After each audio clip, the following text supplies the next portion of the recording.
We are live. Great, thank you, Jeannie. All right, well, welcome everyone. We are here for the University System of Maryland budget hearing and overview. We have the House Education Economic Development Subcommittee. We are also joined by our Senate counterparts and Chair Zucker. Mr. Chairman. Thank you very much, Mr. Chair. I know that when we spoke during the week, Mr. Chairman, Chairman Barnes, you and I had discussed, and you wanted me to mention congratulating the university system on their growing strategic partnership. I know that was something that Senator Miller felt very passionately about, working with Senator Ferguson, and Chairman Barnes in particular also wanted me to just congratulate you all on behalf of the House and the Senate for being the top 2% of the entire country. So we wanted to congratulate you. Thank you, Mr. Thank you very much. Thank you. We think our University of Maryland system is second to none in the country, and the numbers are bearing that out. So we're excited to hear from you all today. We'll get started with our analyst, Sarah Baker. Okay. Good to see you, Sarah. Good to see you. Let me find share my screen with you. As you can see, I'm going to start with Exhibit 2, which shows the undergraduate fall headcount enrollment. There was a lot of speculation regarding what the impact COVID-19 would have on enrollment, especially since most courses were being taught remotely and fewer students were allowed on campus. Overall enrollment was down 0.8%. The number of first-time students decreased by 5%, and transfers fell by 10.2%. So overall, when including the graduate students, enrollment declined 1.2% compared with a 0.2% increase nationally at four-year public institutions. Exhibit 3 shows the enrollment at the regional centers, which grew slightly by 0.3% due to an increase at Hagerstown. Enrollment at Shady Grove declined for a fifth straight year, and at Southern Maryland, enrollment dropped 18%. Moving on to Exhibit 5 and retention rates. Basically, if the lighter shapes are higher than the corresponding darker ones, then it shows improvement. The second year rate, retention rate declined at 5 institutions, and the third year rate increased at 6 institutions. Exhibit 6 compares the graduation rate, the 6-year graduation rate of the 2010-2015 cohorts. Overall, the rate improved at all institutions except at UB, which fell by 2 percentage points to 55%. And Coppin showed the most improvement with its rate increasing 13 percentage points to 55%. Exhibit 7, this shows the degrees awarded by workforce and others. The 10-year degree production. USM had a target of increasing its annual degree production by 28,000 by 2020, and they just fell short of their target by 173 degrees. However, I would note that in 2014, there was a change in the reporting requirements for UMGC, in which all undergraduate degrees are included in the total. And just to note that the number of STEM degrees awarded increased by 145% during the 10-year time period. Moving on to the impact of COVID-19 has had on USM. Last March, as you know, as the virus spread throughout the state, the institution sent students home and switched to remote learning. Institutions provided refunds to students for room and board and some fees. In addition, other auxiliary revenues were affected, such as dining services, bookstores, and conferences. This resulted in overall loss of $208.2 million in revenues in 2020. In addition, they incurred $15.2 million in COVID-related expenses, resulting in an overall shortfall of $223.4 million. Now, to cover the shortfall, institutions used a combination of actions to cover it. Reductions to the operating budget cover about 70% of the deficit. CARES Act covered another $50.2 million. I just note that in all, USM institutions received a total of $80.5 million in direct CARES Act funds, of which half had to be used for emergency student financial aid. $48.8 million of the total was used in 2020, and the remaining $31.7 million was carried forward to 21. And of that, $12.7 million was for financial aid. In addition, institutions received $26.4 million from the State Corona Relief Fund to reimburse for costs associated with public safety personnel and COVID-related expenses. And $17.1 million of the rest was covered with fund balance. In fall 2020, as you know, institutions transitioned to remote learning for most classes and reduced occupancy of their residence halls. This led to an estimated $364 million loss in auxiliary revenues and other revenues. The decline in the enrollment, along with freezing in and out state tuition at the 2020 levels, is resulting in projected revenue loss of $80.1 million. And when you include the $121.7 million BPW reductions, USM faces $566 million loss in revenues. The total shortfall is estimated to be $632 million when you include about $67 million in COVID-related expenses. Again, they're using a three-prong approach. Reducing their operating budgets covers about 58% of the shortfall.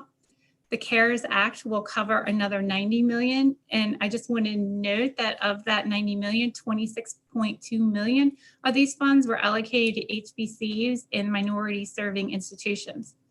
There are two proposed deficiencies that provide $49.5 million in state CRF funds to reimburse institution for COVID and public safety personnel related expenses.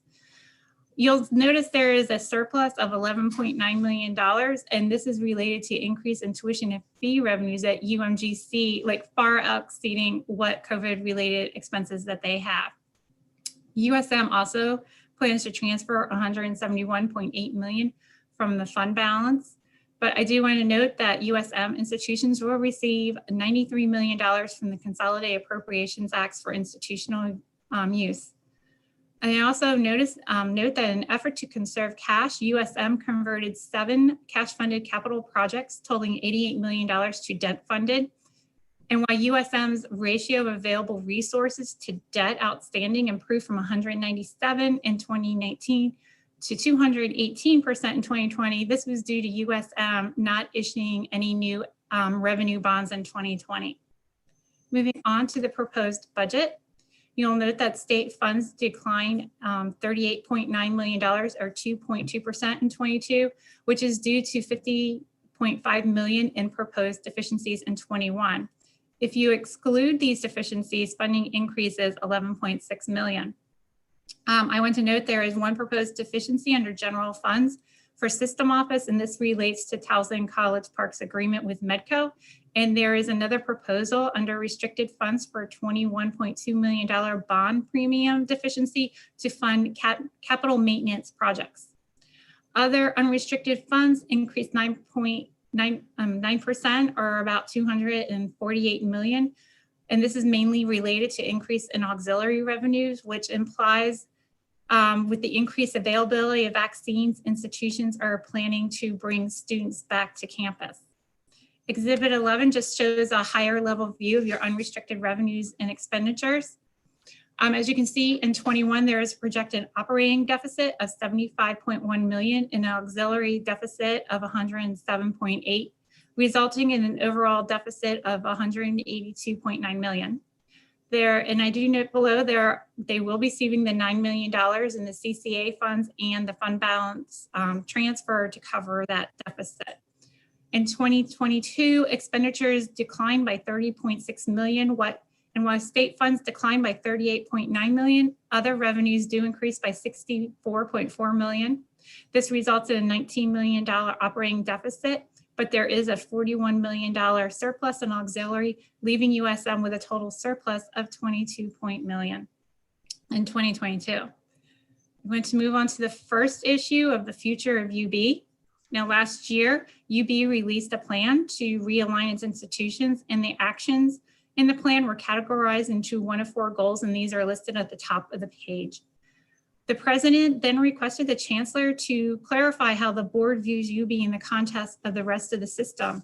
And in response, the regions formed a task force and is listed on the last bullet on this page and onto the next page.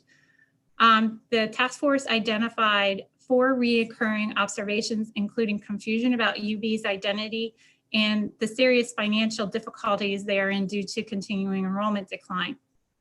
The task force had 46 recommendations that fell into one of 8 categories, which are listed here on the page, along with their implementation status. And UB will be providing quarterly status reports to the regions. The second issue summarizes the efforts of the Kerwin Center in helping institutions transition to online programs and courses and programs to an online environment. The center formed a partnership with UMGC using $2.6 million of its CARES Act funds to create On Track, which works with and supports those at institutions involved with remote learning. There are various levels of assistance that they offer, and these are described on this page and the next, including promoting adaptive courseware for high enrollment courses, which provides a platform to increase interactions between student and faculty, using virtual reality technology for lower lab courses, providing instructional design support, conducting professional development workshops, and they retained a consultant to help them create assessment tools. We asked the Chancellor to comment on how the transition to academic programs and student services has shifted the thinking of institutions to better provide these services and programs to students, new opportunities, and how the pandemic will affect the future business model of higher education. My last issue is regarding the reopening of campus for fall, starts at the bottom of the page. An important component of the plan was development of testing and contact tracing programs. Institutions also implemented and monitored public health interventions like masking and social distancing. What USM learned was testing upon return to campus was critical for knowing those who returned had negative tests. In general, the positivity rate on the campuses was lower than the surrounding communities, but when they were spikes, institutions used a variety of strategies, such as increasing public health communications, increasing testing, or switching temporarily to remote learning. They administered over 175,000 tests, and while USM hasn't determined exact costs for these tests, College Park estimated that it spent about $301 million, and since they conducted half the tests, it can be assumed that the total cost for USM will be around $6 million. For spring semester, USM is increasing testing to twice a week. They received 130,000 tests from MDH, which will meet their needs for 2 to 4 weeks, and will order tests as needed for the rest of the semester from Abbott at a cost about $5 per test. And my recommendation is to concur with the governor's allowance. And that concludes my presentation. Thank you, as always, for a great analysis. Are there any questions for Ms. Baker, our analyst? Any questions for the analyst? I don't see any, Mr. Chairman. Any either. Okay. We'll turn to our Chancellor and University System and his team. Welcome, Dr. Perman. Thank you for the great work you are doing. I'll echo Chairman Zucker and just thanking you for being such a stalwart supporter of our system and doing all the things that you do. With that, floor is yours. Thank you so much. Thank you, Chair Zucker. Thank you, Chair Barnes. Appreciate the words to members of the subcommittees. Thank you for this chance to testify on the governor's budget proposal, and importantly, for your strong and abiding support of the university system. As I do every year from the time I was a president, I'd like as well to thank Ms. Sarah Baker and her DLS team for their ever thoughtful analysis. Before I get into my remarks, I will introduce those I have with me, Senior Vice Chancellor Joe Boffman and Vice Chancellor Ellen Herbst. I'm also joined by 2 USM presidents, Dr. Anthony Jenkins of Coppin State University and Dr. Greg Fowler of the University of Maryland Global Campus. I've asked the presidents to join me because they're new to the university system. And in my opinion, they're key assets to our strength. I should also note that 2 of our research universities also welcomed new presidents this year, Dr. Darrell Pines at College Park, Dr. Bruce Gerald at UMB, but you're going to soon have the chance to hear from them directly. Dr. Jenkins comes to Coppin from West Virginia State University with deep expertise in growing enrollment and improving student retention, student completion. I am confident that his leadership will benefit Coppin greatly. Dr. Jenkins, please, hello. Thank you, Chancellor, and hello to everyone. Thank you, Chancellor. I look forward to working with you, obviously, and our entire elected official platform to continue the great work that we're doing. Well, welcome to you and congratulations. We look forward to working with you in the years to come. Chair Zucker. Thank you, Mr. Chairman. I just associate myself with Chair Barnes. This is a team effort and we look forward to working with you. Thank you, Mr. Chairman. Now, Dr. Fowler, who joined us about 30 days ago, comes to UMGC from Southern New Hampshire University, the one you all see a lot on the television. And it is one of the world's most successful online universities. We stole him. He has a vision of access and equity, in all seriousness, that will help shape the system's work in both areas. Dr. Fowler, please say hello. Thank you, Chancellor. I am very excited to be joining the team at USM and certainly looking forward to the work of helping both Maryland students and the military as we move forward. So thank you for the invite. Thank you, Dr. Fowler. And we also echo a hearty congratulations to you. And we're also looking forward to working with you in the years to come. So welcome. Anytime you want to be before us, you are welcome. Thank you very much, Chairman. Well, without question, and I asked these gentlemen to come with me today deliberately, HBCUs, certainly in this day more than ever, and online universities, certainly in this day more than ever, are central to our success as a system, and in my opinion, as a state. So I'm deeply grateful for the leadership of both men. Now, on to the budget. Look, the world has changed a great deal, hasn't it? Since I first testified as Chancellor last year. COVID has affected every aspect of what we do. I've walked the campuses. Our campuses are emptier. Many courses have moved online. Much of our work is done remotely. But the mission doesn't change. The mission is resilient. Our students are learning. Our research is driving discovery. Our service is strengthening communities. From day one of this pandemic, the USM has been open and operating safely and effectively, delivering on our promise to remain a public good in Maryland. But the service has come with a cost.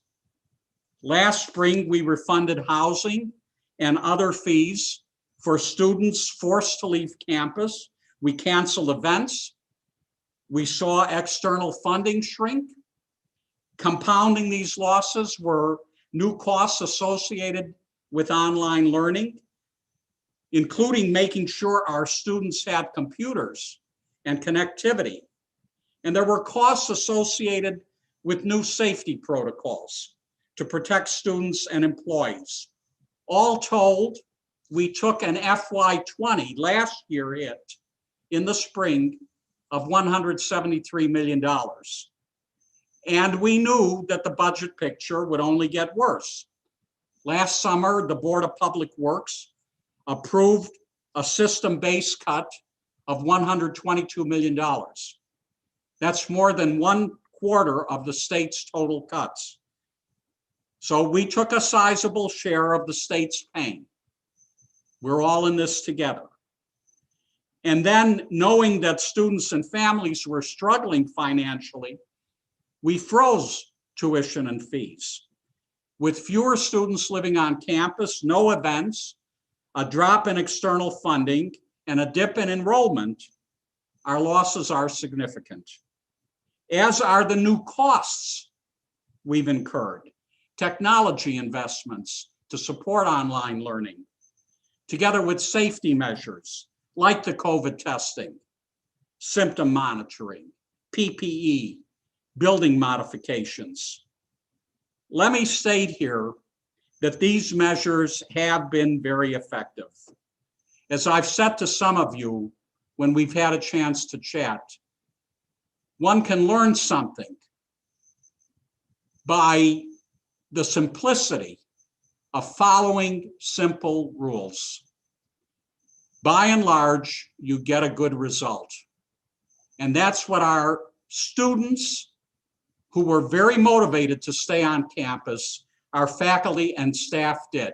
We had lapses from some, which were corrected, but we got a good result as demonstrated by the data that Ms. Baker pointed out, compared with surrounding community data, compared with county level data. And we will continue to prioritize the safety of our faculty, our staff, our students. But again, all of this is cost intensive. Our FY21 budget, as we see it here today, our deficit in that budget is $542 million. So 542 plus the deficit from FY20, we estimate a 2-year shortfall of $715 million. And as you heard, we've taken aggressive steps to close the gap. A near freeze on new hires, the elimination of 500 plus vacant jobs, a cut to discretionary spending, temporary salary reductions, deferred construction and maintenance, utilization of our effectiveness and efficiency platform in order to purchase collectively things that we needed suddenly, the online technology, the PPE. We saved money by being a system. Plus, we drew down our fund balance by $184 million. Now, many of these are one-time, unsustainable actions. Meanwhile, the governor's proposal of $1.4 billion in state support next year does reflect an 8.3% decrease from our FY21 approved budget and a 0.5% decrease from our adjusted budget. I should note that even with this reduction, the system will be able to limit our tuition increase next year to 2% for in-state undergraduates. So we support the governor's budget, knowing, however, that any further cuts to the USM would move us from, granted, a difficult position to, in my opinion, a devastating position. There are funding items in the budget proposal for which we're absolutely grateful. But in the interest of time, I'll mention only one, $2.4 million for the Empower Joint Steering Council, which oversees the strategic partnership between College Park and UMB. Chair Zucker and Chair Barnes were kind enough to mention what I'm going to very briefly describe. Just yesterday, on the floor of the Senate, we celebrated a partnership milestone. With UMB and College Park now formally linked as one research enterprise, the University of Maryland now ranks number 8 among public research universities in the United States, top 10. And I should point out, in deference to our colleagues at Hopkins, that Maryland as a state now joins a handful of the elite states with more than one university conducting at least $1 billion in research every year. And I am indebted, as Chair Zucker pointed out, to the late Senate President Emeritus, Mike Miller, for his vision in crafting the partnership, and to his successor, Senate President Bill Ferguson, for sponsoring the bill that saw that vision through. And we should mention that our speaker was the chair of this committee when that bill was passed. So should give some credit to our Speaker of the House, Adrienne Jones, as well. Absolutely, and I know I'm leaving others out, but it's a great achievement and we're very grateful for it. Yesterday's recognition of our research, I should point out, wasn't about a ranking. It's not a beauty contest, as I said yesterday to the Senate. It's about what our research represents, which is pertinent to this, this committee. Our research means jobs. Our research money that we attract means jobs. And by the way, jobs at every level. We bring in money to do research. We have to hire at every level. It means partnerships with industry. It means new companies, new technologies. It means a strong innovation-based economy, the kind of prominence. I want to get near these people that attracts investment.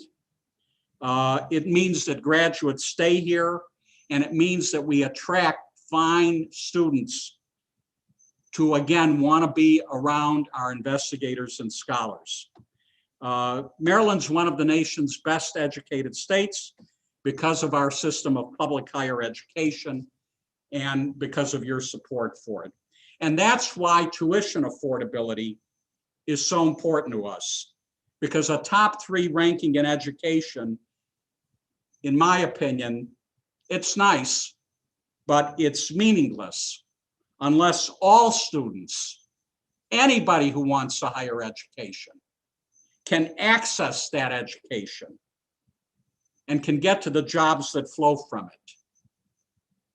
Our universities, in order to make that happen, even in the bad time, awarded $174 million in undergraduate financial aid this past year, 12 million more than the year before.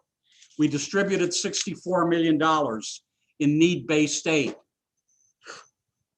Our institutions raised, philanthropy raised $2.5 million for emergency funds to help students afford rent and food and basic necessities. This is not just scholarship dollars.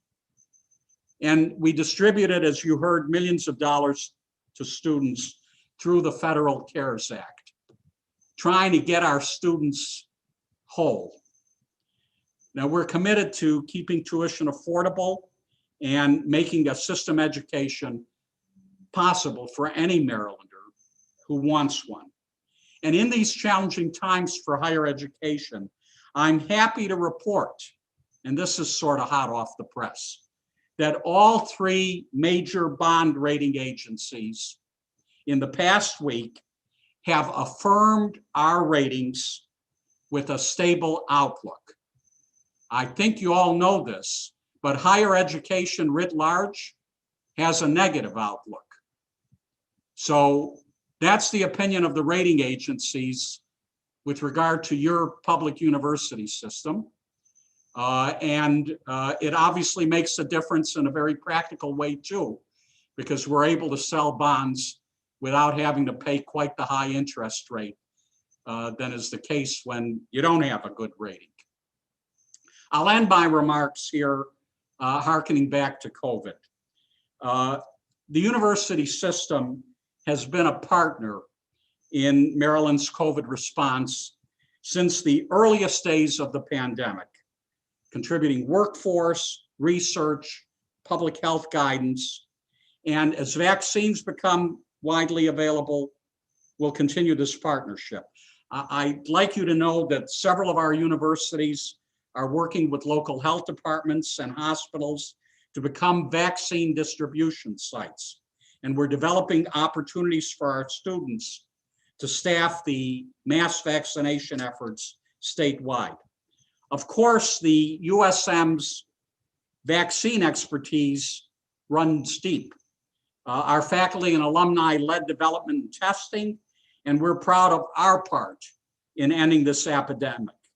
We're proud that COVID has made the USM more nimble, more focused, and without question, more collaborative. We believe that even in crisis, we meet the needs of our students and our state. If I may, I'll now turn to the DLS request for comment. I've been asked to comment on how the pandemic has shifted our thinking about how we provide programs and services to students, on the new opportunities for growth, and on our future business model. Throughout the crisis, we've demonstrated, yes, that we can deliver high-quality online education to thousands of students. Hundreds of hours of training and instructional design support have improved remote courses, virtual labs, and this online capacity is, of course, going to be critical going forward as we explore new methods of delivering degree programs, and not just degrees, certificates, badges, other credentials, to meet people in terms of what they want. In tandem with this work, we're evaluating the pandemic's impact on the future of higher education and its acceleration of larger trends. We are in the midst of strategic planning. Couldn't be a better or more important time.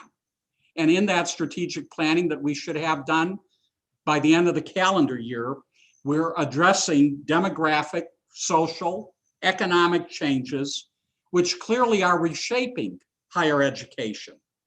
But I would predict that higher education is going to continue to thrive on a mix of experiences, including on-campus learning, as well as online learning, and a mixture of in-person and academic online virtual support. Finally, in response to the analyst's question, I would point out, and Ms. Baker has done so as well, that we already have most of the assets we need to compete in this landscape. I want to call out the fact that we are strengthened by the fact that we have diversity in our institutions. And in this case, I'm using diversity to emphasize the fact that we are a microcosm of higher education. We have an online university, we have research universities, we have regional higher education centers, we have comprehensive regional universities. We have the waterfront. We are a system that is benefited by the fact that it's heterogeneous, that each institution is unique. We're not a series of identical franchises. We have UMGC working with its sister USM institutions to enhance the remote course offerings of the individual institutions. We've got that in-house, and we have the Kerwin Center for Academic Innovation. That's just what the doctor ordered in terms of what we need to do right now. We have a fundamental commitment to vulnerable learners. I can't emphasize this enough. And their numbers are going to only grow because of the academic. We have the increasing capacity to personalize the services and attention we dedicate to them. And to the extent we personalize, we are going to grow those 6-year graduation rates, those retention rates even more. And we're growing our product portfolio for what is now called the non-traditional student. The student in the workforce, maybe married and with kids, that needs a new career or career upskilling. That population is only going to grow. And all of it is built around 3 watchwords: access, affordability, outcomes, getting the students the education they need, where and when and how they need it, making sure they can afford it, and finally, making sure it pays off. Thanks for the time. You've been very generous with your time. I'm happy to answer questions. Thank you, Dr. Perman, for the responses. Do we have any questions? Delegate Greist? No. Chair Zucker, do you see? Oh, I see Vice Chair Solomon has a question, and then I'm also seeing some senators. So let's start with Vice Chair Solomon, then I'll hand it over to you, Chair Zucker. Solomon? Thank you, Mr. Chair. Dr. Perman, it's always good to see you. Thank you for being here and for the work that you've been doing. I had sort of two different topics. One, I just wanted to ask, probably this will not surprise you as it relates to the universities of Shady Grove. Appreciate your support and your work, especially as Dr. Kademian gets up to speed, being on the job for a couple of months. And so just wanted to follow up on the bill that Senator King and I worked on last year around the budget code. I know there were some issues with DBM. We appreciate the USM support on that, but want to make sure first and foremost that gets, we get that separate budget code for next year. And then, the report that came out during the interim had a lot of to be continueds in it. And I know a lot of that was dependent on Dr. Kademian getting onboarded, but now that she's there, I'm wondering if you or your staff could sort of make a commitment to us on the financial model, getting that ramped up sooner rather than later, so we can sort of, we can start looking at the future for USG instead of sort of being mired in some of the issues of the past. Well, I will ask Vice Chancellor Herbst to comment specifically on the financial model. But if I may, Delegate Solomon, I want to share my enthusiasm for what I think Shady Grove can grow to in several different respects. There's been a great deal of concern, as you and Senator King know, about getting people ready for the workforce, and particularly the Montgomery County workforce, which is hungry for people who can work in laboratories, who can engage in the biotechnology fields. We have an asset, as you well know, right next door, literally right next door to the educational campus, our IBBR facility, which conducts very high level and well-funded research. And somehow we've not integrated those two. And that has never made a lot of sense to me.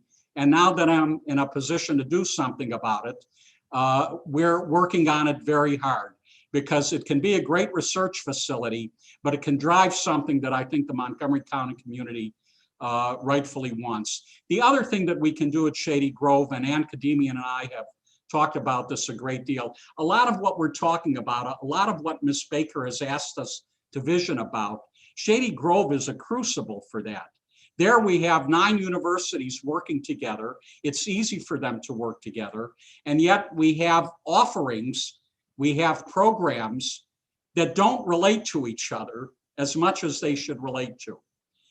All of this can be tapped, and in the end, it grows the enrollment of Shady Grove. So I just wanted to share my ambitiousness for Shady Grove. You'll have to judge me in a couple of years on how well I pull it off. Ellen, do you want to comment on the delegate's question regarding the business model? Sure. And first I want to say thank you to Delegate Solomon, Senator King, and everybody who has supported Shady Grove.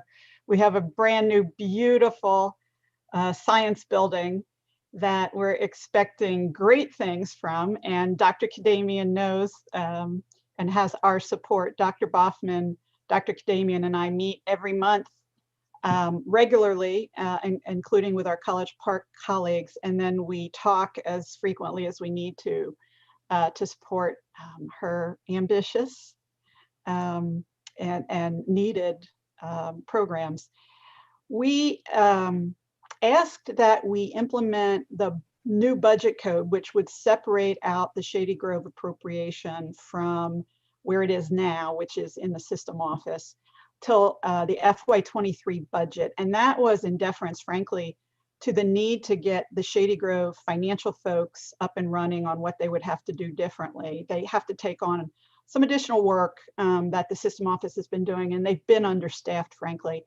And when Dr. Kadamian came on board, that was one of the first things we talked to her about. The other thing, frankly, about the budget code is Dr. Kadamian is going to put together a budget request that reflects what she feels is needed at Shady Grove.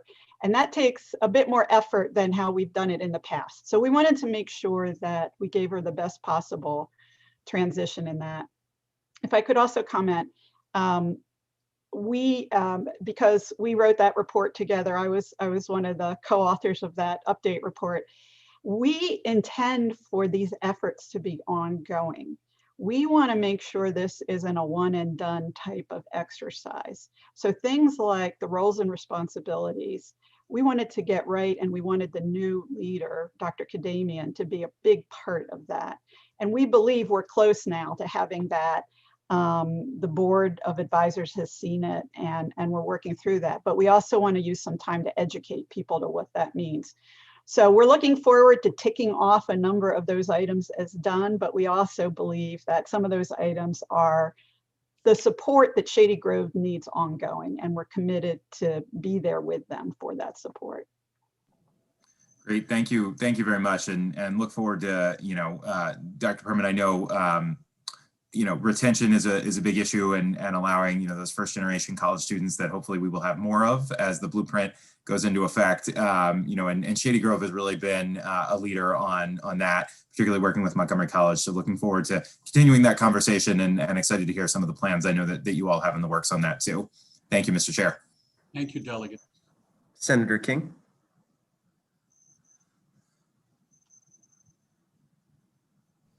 Thank you. Dr. Perman, I know every time you look at me, you think USG, and No, I would never do that. Just, I do have other interests too, but my question for you, Dr. Perman, is, and I think you answered quite a bit of it, as far as lessons learned through this whole pandemic and what can be done, what can be done differently, what kind of things will remain, changes will remain in place once this pandemic is over? I mean, a lot of it you'll be happy to get rid of, having the students on campus and that kind of thing.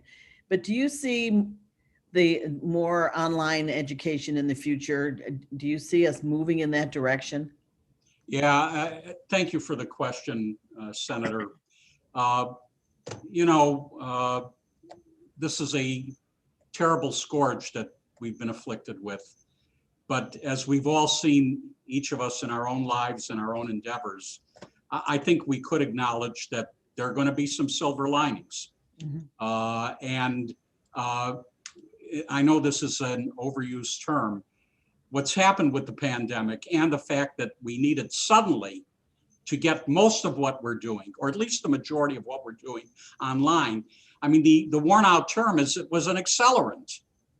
And if I may, for somebody that's been in academia as long as I have, and who said, nah, I would share with all of you that some of you may know that I insist on continuing to see patients one afternoon a week with the full approval of the regents, because I feel it's part of my teaching responsibility.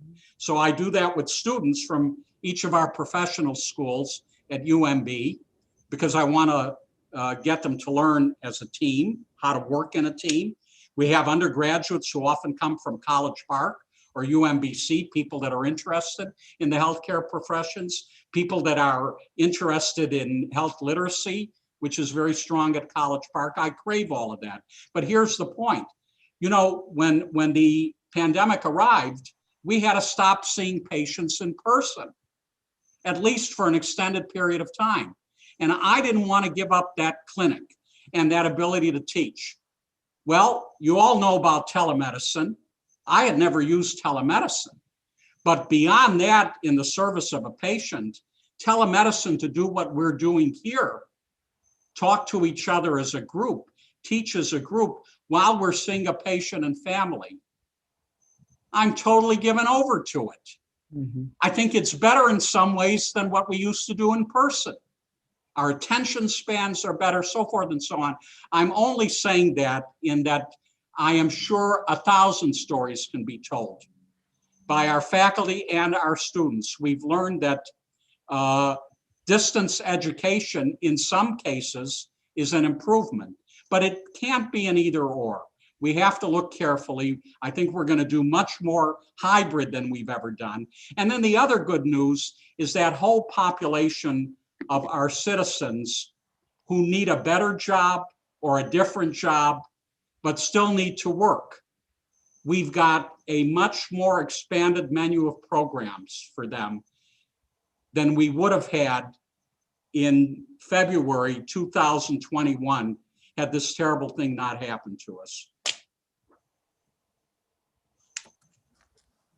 Thank you very much. I had one question before I turn it over to Chair Barnes. So I was looking through the budget analysis and the operating budget, and it spoke about the money that you're using for technology, and that was around distance learning. But obviously distance learning brings up its own challenges, which we've addressed in the mental health issue, but also it arises cybersecurity. How are you all doing with your budget with cybersecurity, and how much is that? And well, while you're asking me, Chair Zucker, Vice Chancellor Herbst and I are smiling because we're paying a lot of attention to cybersecurity.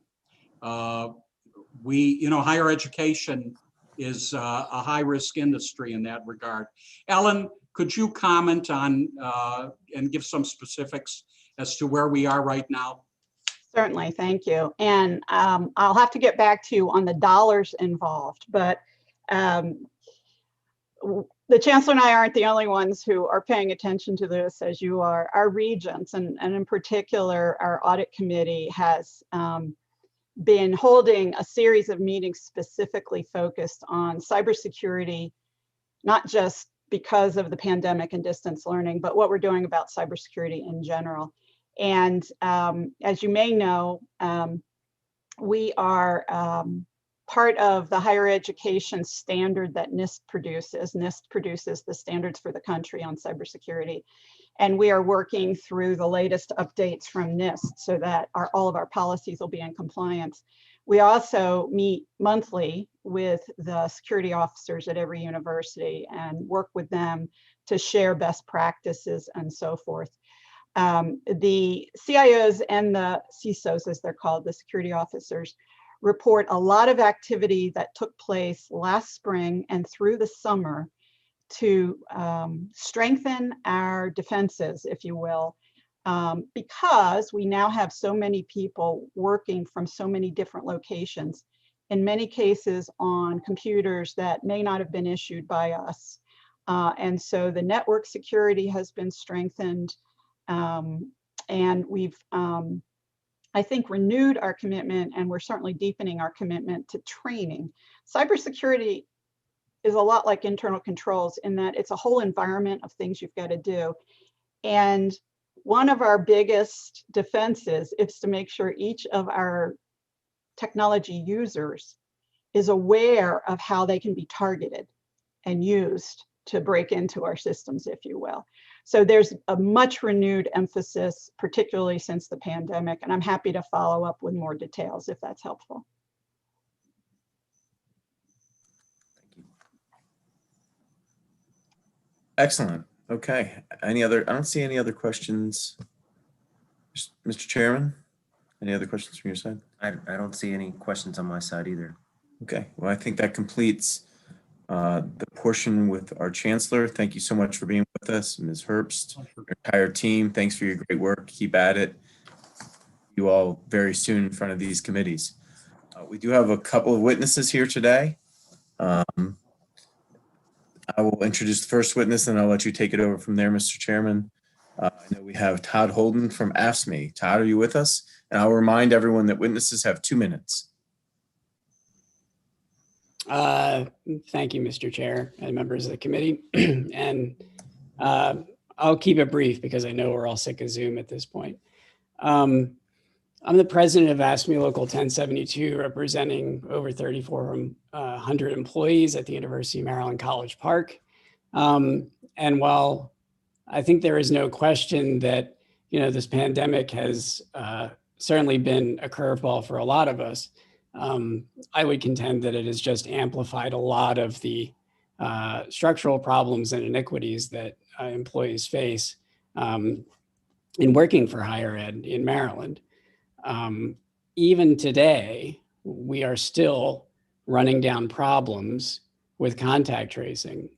In my role as union president, I am dealing with a floor of students that were cleared out of a dorm just yesterday, and they're asking the employees to go in less than 24 hours later to do cleanup, which is not in alignment with CDC guidelines. So sure, I think that there has been a massive response to this, but it hasn't been well coordinated. And we still, even months later, find that we are facing gaps. Issues with PPE persisted for months. We just found that it was a frustrating experience because we're literally on the front lines doing fighting around this response. I appreciate that the chancellor said that, there was a large coordinated response and that there was a lot of collaboration at the USM level. However, I would note that when AFSCME went to speak to the USM about the coordinated response, we were told to go back and talk to the individual institutions, who then, in a lot of cases, simply refused to bargain health and safety. We don't believe that that's necessarily fair, because as we talk about vulnerable populations in this environment, it's really important to note that, we have a large portion of the workforce, even at College Park, which is the flagship, who are on public assistance, who work more than one job, and are frankly, at this point, one of the largest clients of the food bank on campus. So when I say that COVID has amplified a lot of these things that existed in the first place, it's really important to note that, sure, we can learn a lot of lessons and we can see a lot of silver linings from this.